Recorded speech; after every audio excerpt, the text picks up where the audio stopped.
Everybody to this afternoon's webinar, which is all about tips for writing an English Australia conference webinar.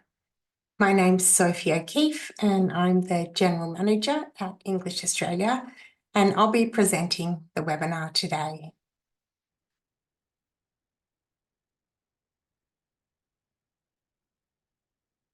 Before we get started, I'd like to acknowledge and show my respect to the traditional custodians of the land from where I'm presenting today, the Darkinjung people of the Central Coast of New South Wales. And I pay my respects to their elders past and present, who hold the memories, traditions, culture and hopes of the Aboriginal and Torres Strait Islander people. And it's on their land that I am sharing my knowledge today and that we're learning together today. And if you'd like to acknowledge the traditional owners of the land from where you're attending this webinar today, please feel free to do that in the chat now.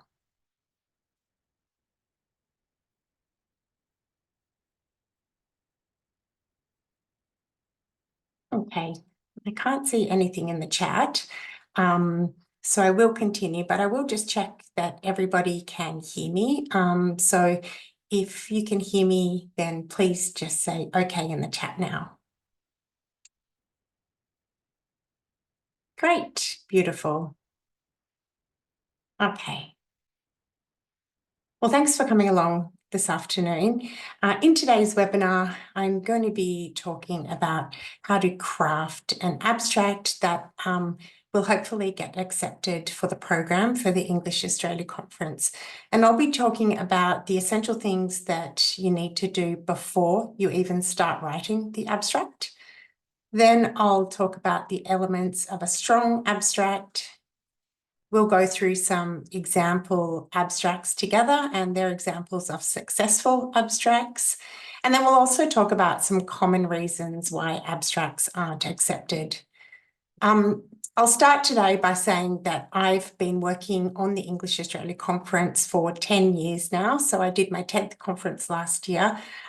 So I've read a lot of English Australia Conference abstracts. So I hope that I have something to offer you today when you're writing your abstract for the conference.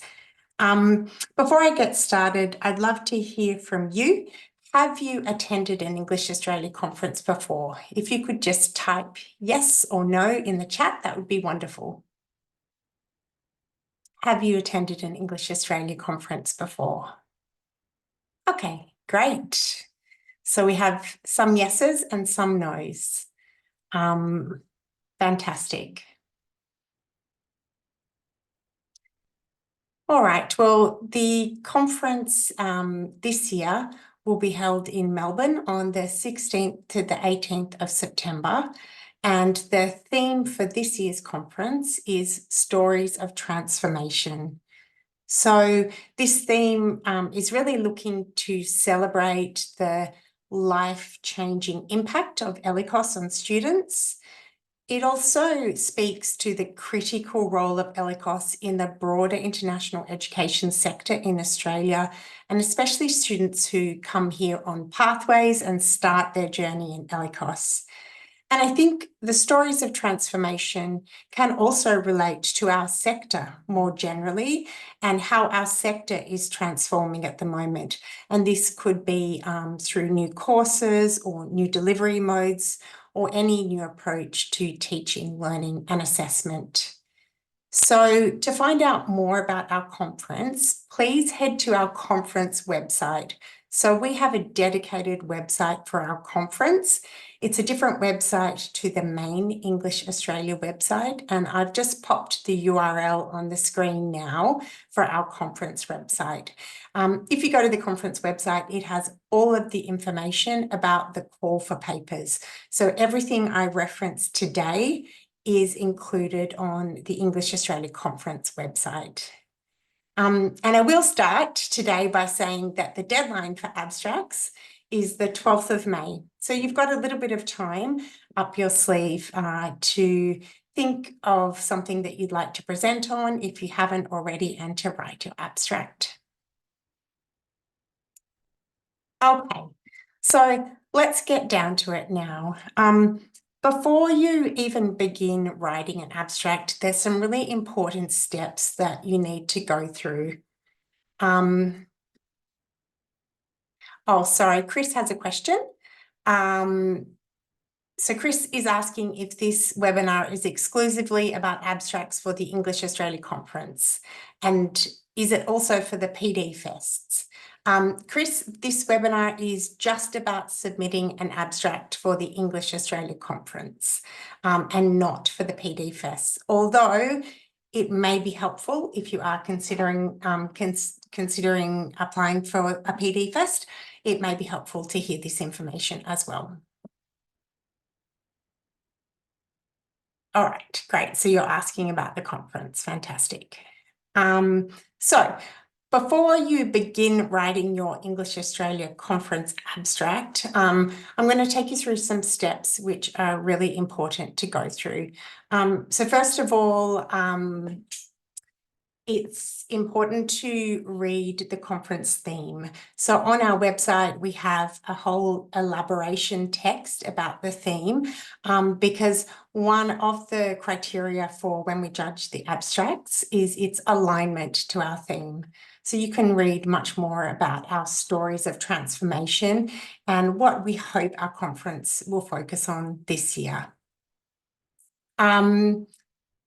Secondly, you need to read the abstract submission guidelines. And again, they're on the Call for Papers page on the English Australia Conference website. These guidelines are pretty comprehensive and they cover how to submit an abstract, so how to use the submission portal, so the tech, but they also cover what you'll need to include in your submission, because it's not just the abstract. Of course, you'll need to include speaker bios and photos as well. And the guidelines also cover the essential parameters for the abstracts. So things like the word limit for the abstract, which is 250 words, the word limit for the title of your session, which is 15 words, and the word limit for any bios that you're submitting, which is 100 words. So definitely read the submission guidelines as well. Now, in the submission guidelines, you'll see that they talk about choosing a stream for your conference presentation. So the stream that you'll be choosing is basically just the area or the target audience that you think your abstract or your presentation speaks to. So the different streams at our conference are teaching and learning and assessment. We have management. We have marketing and admissions, student and staff support and student services, and something called information roundtable stream, which is really more for commercial sessions. So when you're submitting your abstract, you'll need to choose which part of the program you think your abstract is most aligned to, and that's the stream. I'd also strongly recommend reading previous abstracts before you write your abstract, and you can find all of the past programs for English Australia conferences with abstracts included on the main English Australia website. So if you go to the English Australia website, click on Professional Development and Conference, you'll see the backlog of all our previous conferences and their programs. If you click on any session on the old programs, it will open up the abstract for that session. So I definitely have a read of some previous successful abstracts on those past conference programs. All right, before you submit your abstract, you'll also have to choose the format of your presentation, and you'll be asked to include this in your abstract submission on the 12th of May or by the 12th of May. So, what kind of formats do we have at the English Australia Conference for presenters?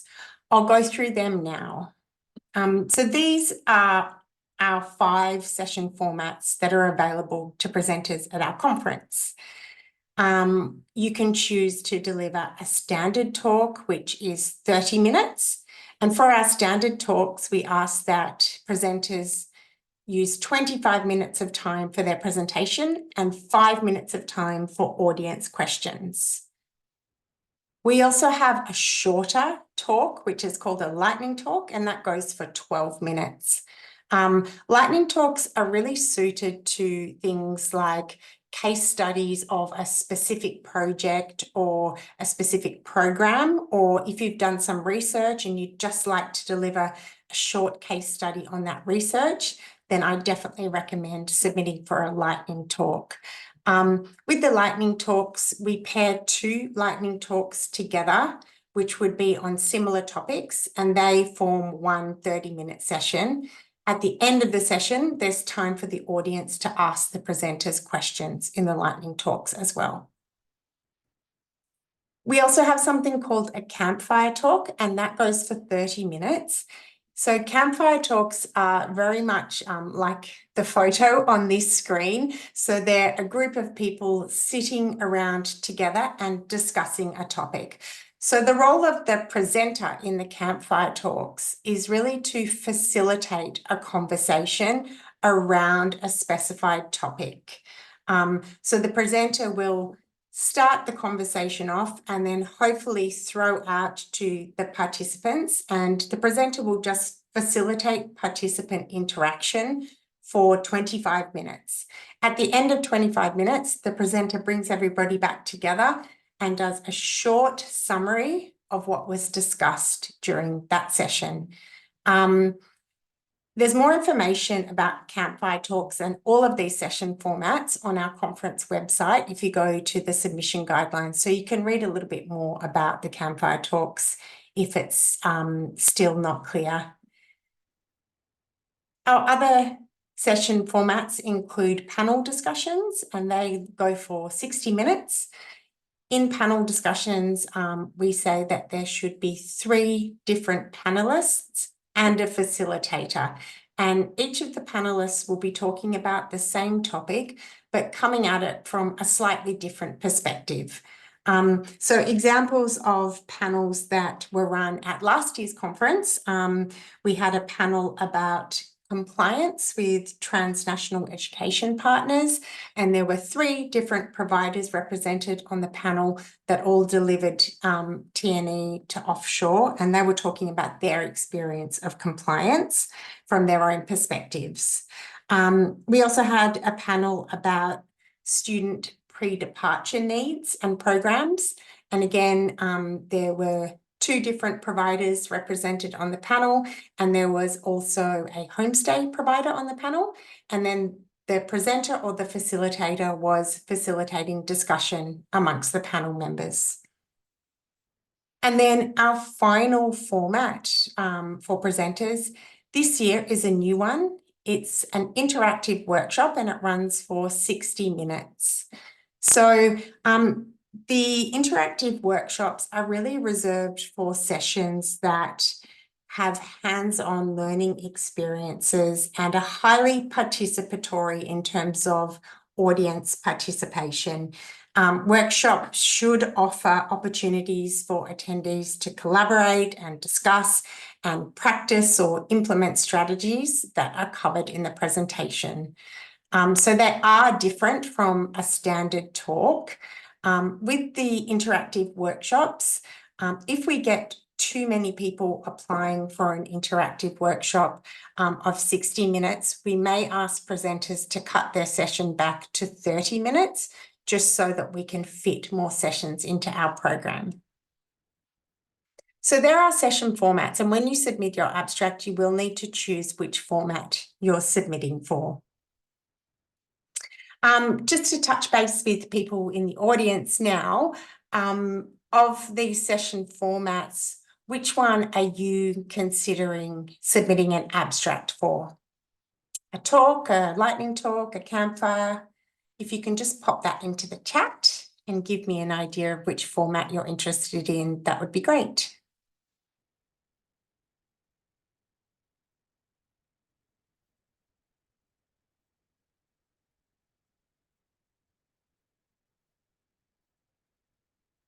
Okay.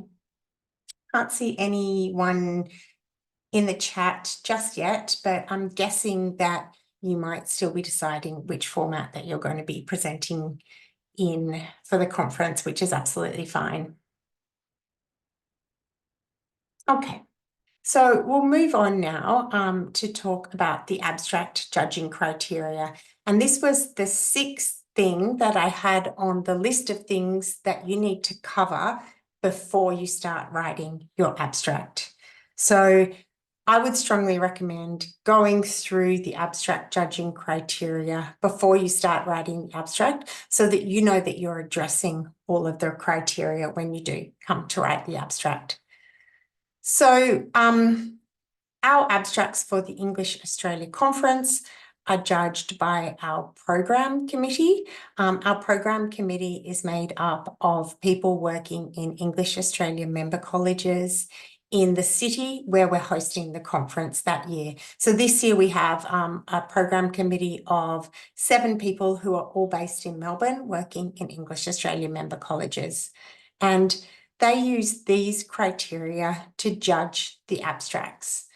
So the first one is relevance to the conference theme. So I mentioned our conference theme is stories of transformation, and in the abstracts, we look for relevance to that theme because we're trying to curate a conference that really speaks to that theme.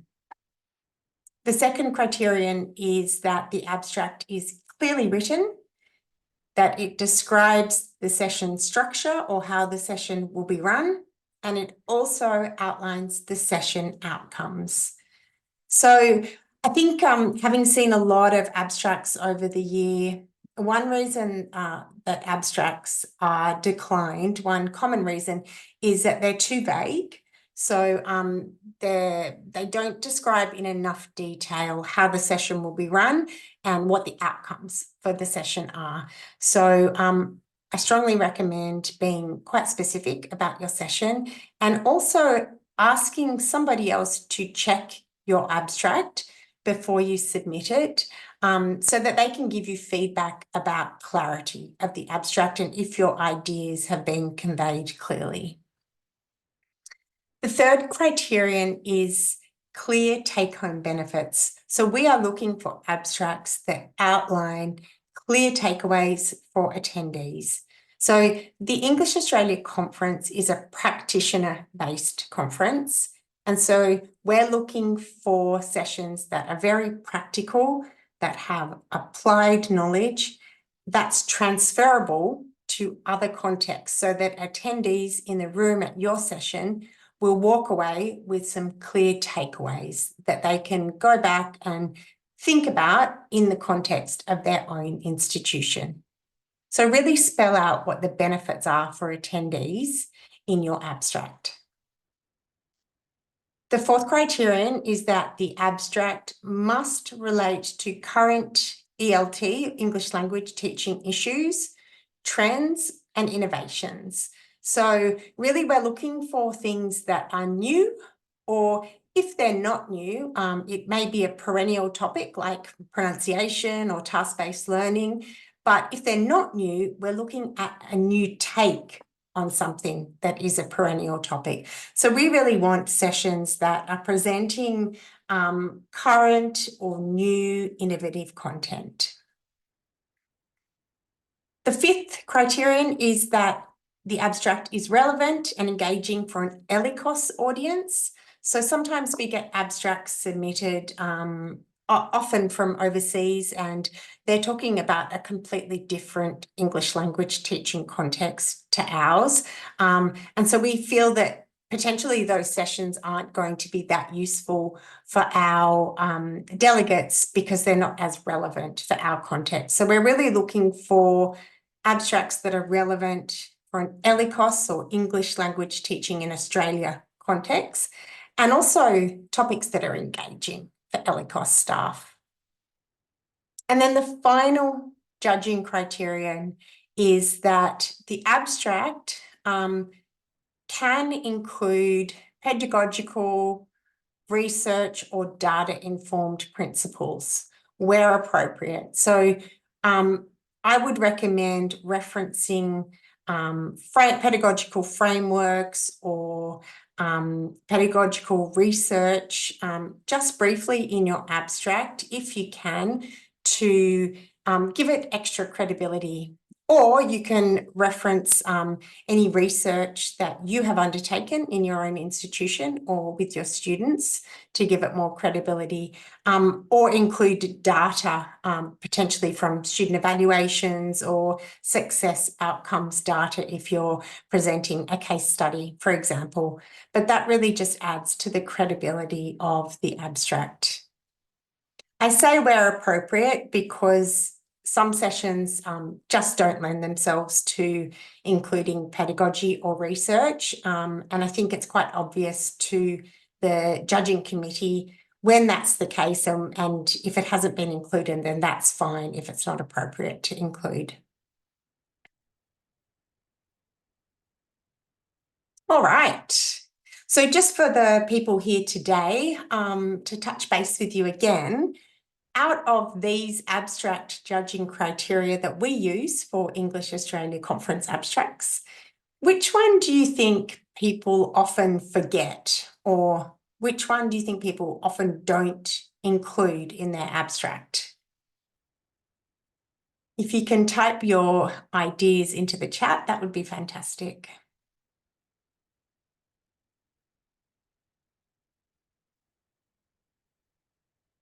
Yeah, so Chris has said the take-home benefits, and that's absolutely correct. Sometimes people outline really well what their focus is and what the session's going, how it's going to be structured, but they forget to link it back to their audience and say what the audience can get out of the session. So that's absolutely right, Chris. Sometimes people forget that, but we're really looking for that in our abstracts. Great, yeah, Ty's agreed that the take-home benefits are sometimes missed. Okay, so moving on now, I'm going to start talking specifically about writing your abstract now. So we're going to go through some tips for writing an abstract for our conference in the style that we're looking for our abstracts. All right, so what makes a strong English Australia Conference abstract in general is that it's practical and relevant. So as I mentioned, we run a practitioner-based conference. So we're really looking for sessions that have practical takeaways for our delegates. I think also for us, a strong abstract is one that shows strong awareness of the ELICOS audience and what their needs are. And it also shows a strong awareness of what's happening in the broader context of ELICOS. But we really want the abstract to show that, yes, I understand how English language teaching works in Australia. I understand the sector. And what I have to say today is taking that context into consideration and is relevant. So I think, for us, we're really looking for practical sessions that are relevant to ELICOS and engaging. So here are some tips for the abstracts. The first thing is your title. So when you submit your abstract, you also have to submit your session title.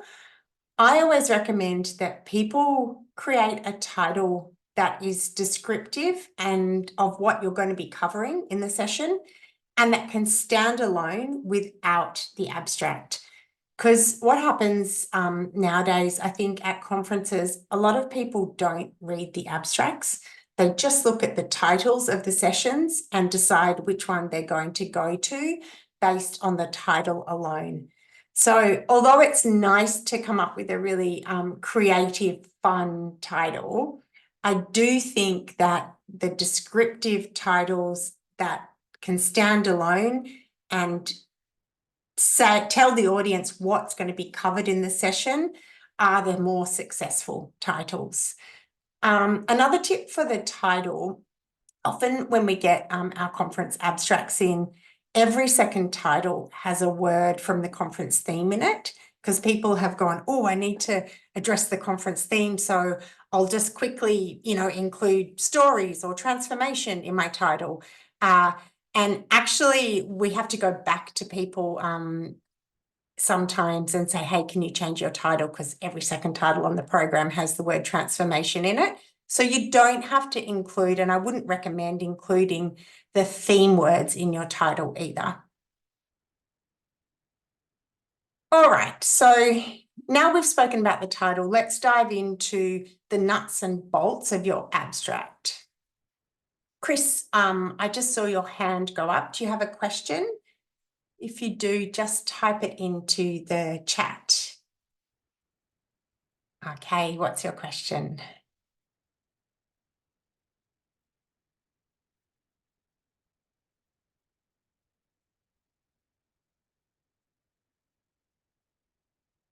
If you can type your question into the chat, that'd be great.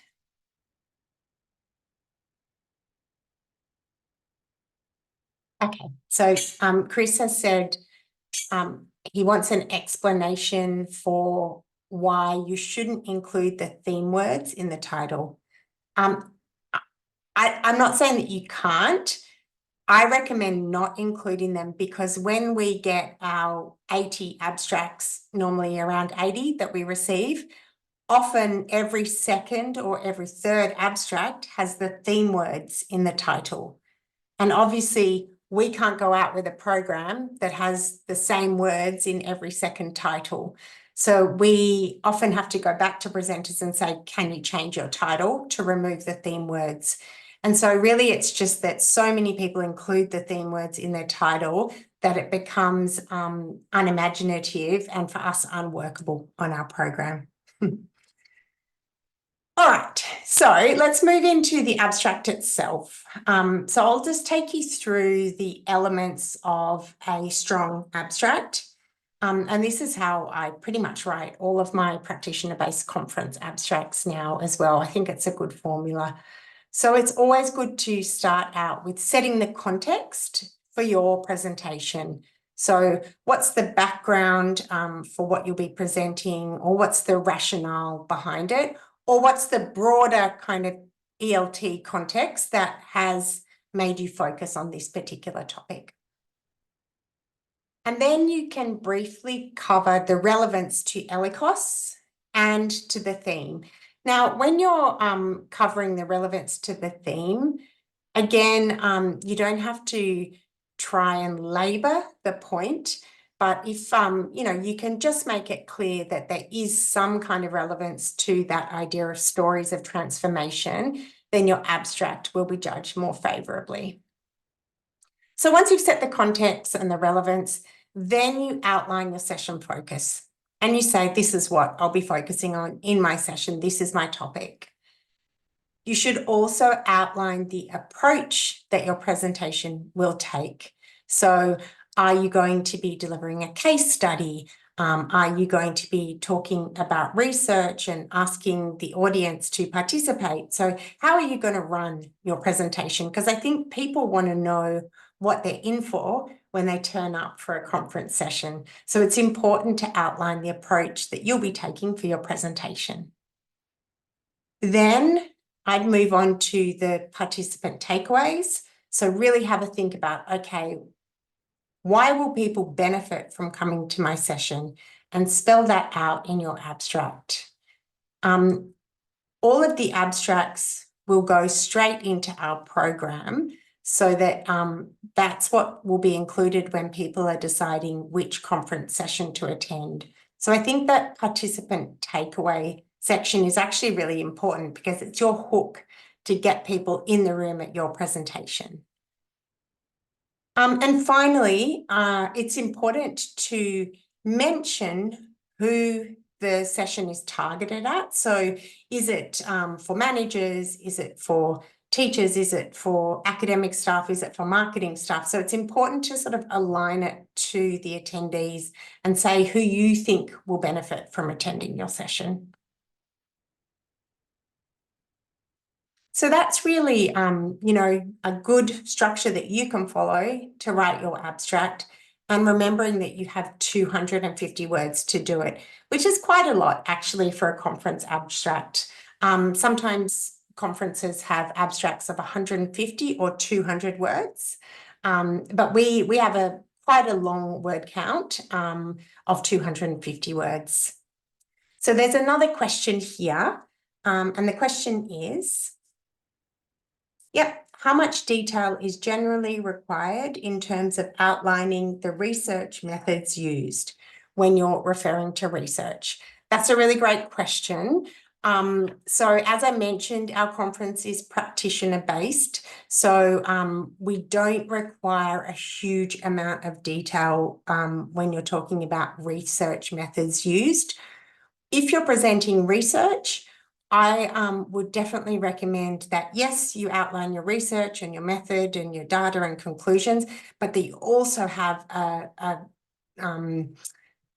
quite a large part of the presentation devoted to applications of that research or implications for other people or for the sector of that research as well. So in terms of including a lot of detail around the methodology of the research in the abstract, you don't need to include a lot of detail like you do at some other more academic conferences. I hope that's answered your question, Chris. So yeah, this is more or less the structure of your abstract if you want to follow it, and I think it's a good one to follow. So what I'm going to do now is show you a couple of example abstracts. They're both from last year's English Australia Conference program. So they were both successful abstracts that our program committee judged against similar criteria. The criteria have changed somewhat this year, but they were very similar last year, and they were successful in getting onto the program. So I'm going to pop the first one up now. So this is our example abstract 1, and down the side here are the judging criteria that we spoke about. And also I've noted the theme for last year's conference, because obviously these abstracts align to that theme. So last year's conference theme was adapting, evolving, leading. So could you please read this short abstract? It's about integrated assessments. And as you're reading it, can you think of 2 things that this abstract does well when you consider the judging criteria? I'm going to give you a couple of minutes to do that now. And if you can pop your 2 things that the abstract does well into the chat when you're ready, that would be fantastic.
All right, so we've got some people adding to the chat now. If you can pop your ideas in there, that would be great.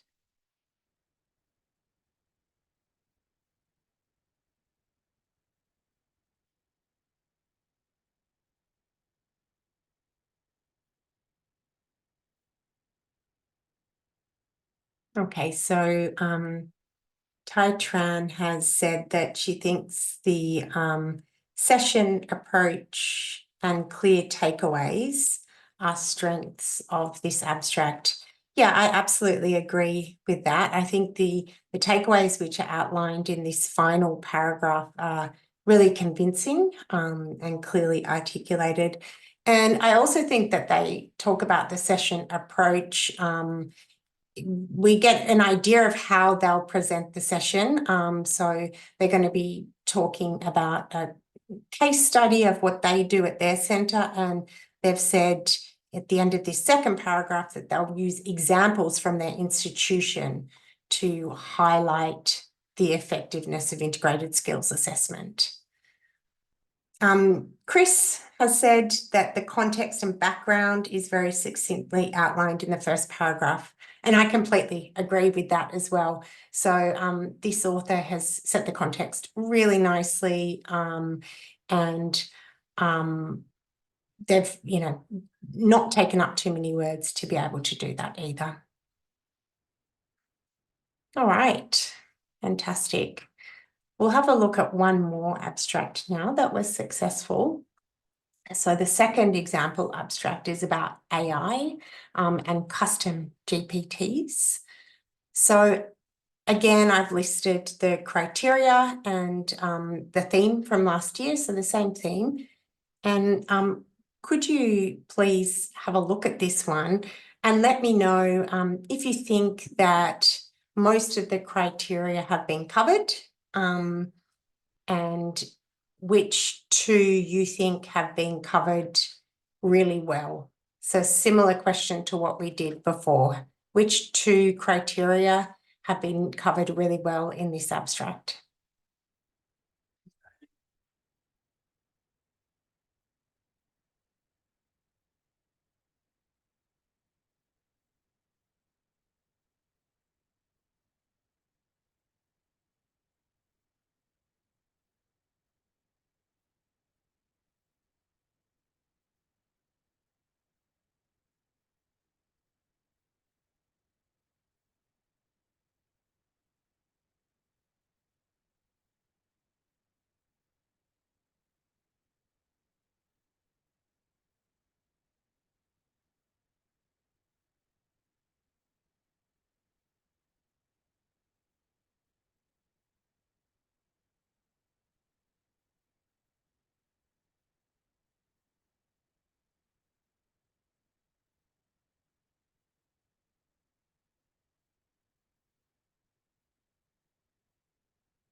Okay, so if you could add your ideas of two things this abstract does well to the chat, please.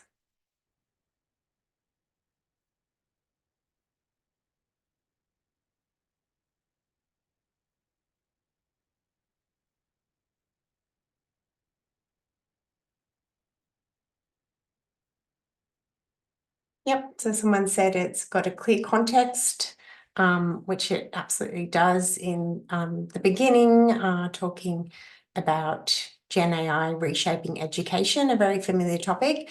And they also said clear session approach. So again, I think the presenters have outlined that they'll be showing examples of the custom GPTs that they created throughout the presentation.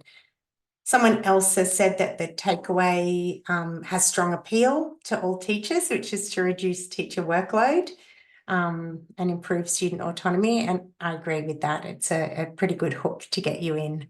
And that's outlined in the final paragraph.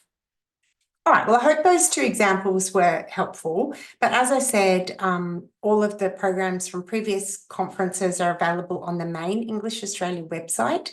So if you want to go through them and break them down with the criteria like we have here, then there's a lot of other examples for you to have a look at. All right, so I did say that I'd cover some common reasons why abstracts aren't accepted onto our conference.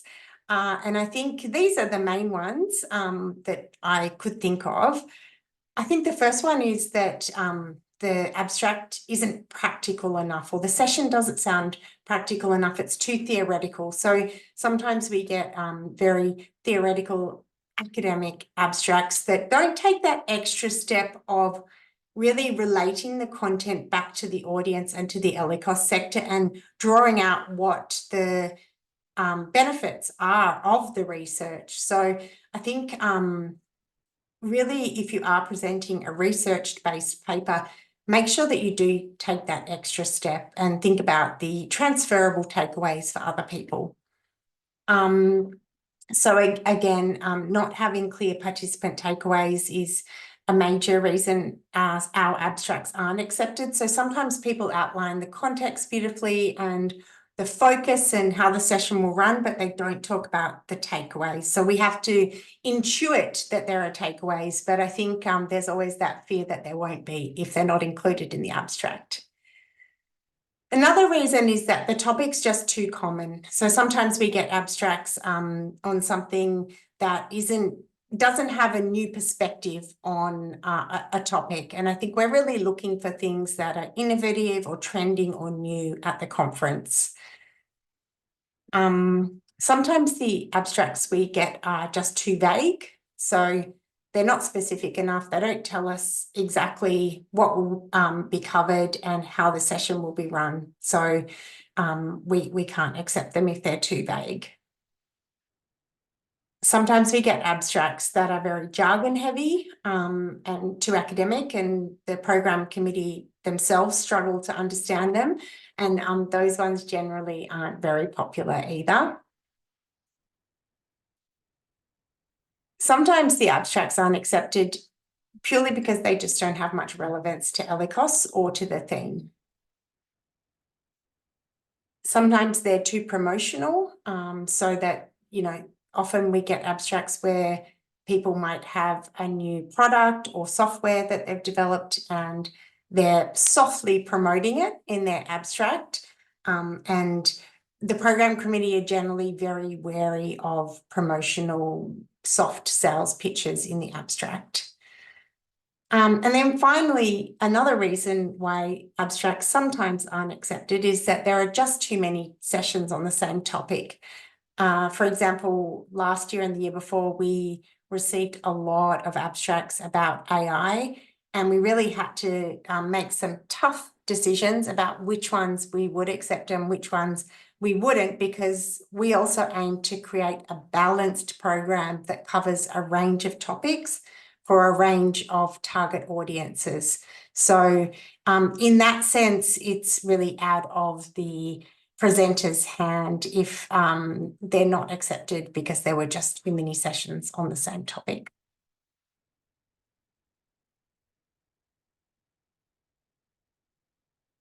All right, so finally, I just wanted to leave you with this quick reviewer test that we use as a group when we're reviewing the abstracts. So obviously we go through all the criteria and allocate marks very carefully, but sometimes we just come back to these questions if we're getting stuck on, which one are we going to accept and which one can't we accept. And I think they're really good test questions for authors as well. So we sort of ask ourselves, okay, what's the context? What is this about? What will attendees gain? How will the session run? Who's it for? And why is it worth attending? So these are just a nice test to run your abstract through once you've written it, and you can make some tweaks if you think that the abstract isn't answering these questions.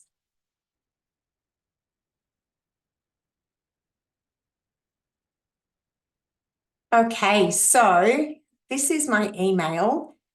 Feel free to get in touch if you have any questions once you do come to write the abstract. I know that things occur to us at different times, so do feel free to get in touch.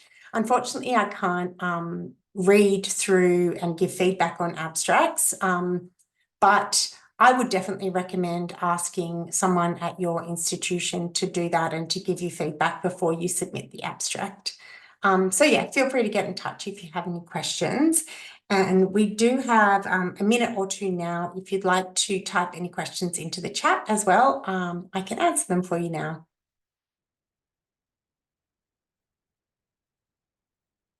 Cool. There's a question someone has asked, would you recommend referring to the English Australia Journal for trending topics or other conference programs? Yeah, absolutely. I think intuitively as professionals, we have an idea of what the trending topics are around us, what's exciting us, what's exciting other people in our centres.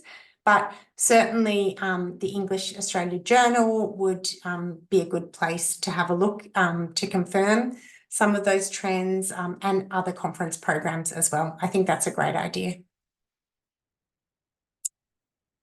One more question. Yeah, it's a good question. So Chris is asking if there's one particular format, like a standard talk or a workshop, that receives a proportionately much higher number of abstracts than others. Good question. I think the majority of our abstracts received are for standard talks, those 30-minute talks. We haven't offered the 1-hour interactive workshops before, so it'll be interesting to see how many abstracts we get for workshops this year. However, I would say it's probably a bit more difficult to get accepted for a 1-hour workshop than a 30-minute talk, because you are taking up a longer amount of time in the program. So we really will be looking for, you know, quality tight workshops for those 1-hour sessions. But the majority of sessions on our program are the standard talks. We don't get many campfires, but we'd love to have more. And lightning talks are becoming more popular, and I think they're a really great option, actually. I just submitted an abstract myself for the Australian International Education Conference, and I put in for a lightning talk. I did one last year at the conference, and I found that I was just able to cover so much in 14 minutes. It was very sort of content heavy and fast and furious, but I enjoyed that. So I put in another one for a lightning talk this year as well. And the final question is about the formats. Again, is there a quota for each type of format? And if so, would you recommend submitting an abstract for one of the less heavily requested types of formats? Good question again. There's no quota for standard talks. The 30-minute sessions are really the bulk of our program. There will be a quota on the workshops because that's a double time slot, so it takes up more time. You know, if I had to make a recommendation that might, you know, help you get preferenced in terms of format, I'd probably say a lightning talk, because we receive fewer of them and they're really popular. But again, the standard talk or the lightning talks, I think, are a pretty safe bet. All right, Ty has got a question, very valid. Are we allowed to submit more than one abstract and in different formats? Yes, absolutely. We have people submitting more than one abstract and in different formats, the same abstract but in different formats every year, and that's absolutely fine as well. All right, I think that's it for the questions. So thank you so much for coming. Best of luck with your abstracts. I think it is fantastic that you've come along today to learn a bit more about the process. And yeah, hopefully I'll see you at the conference. See you later. Thanks.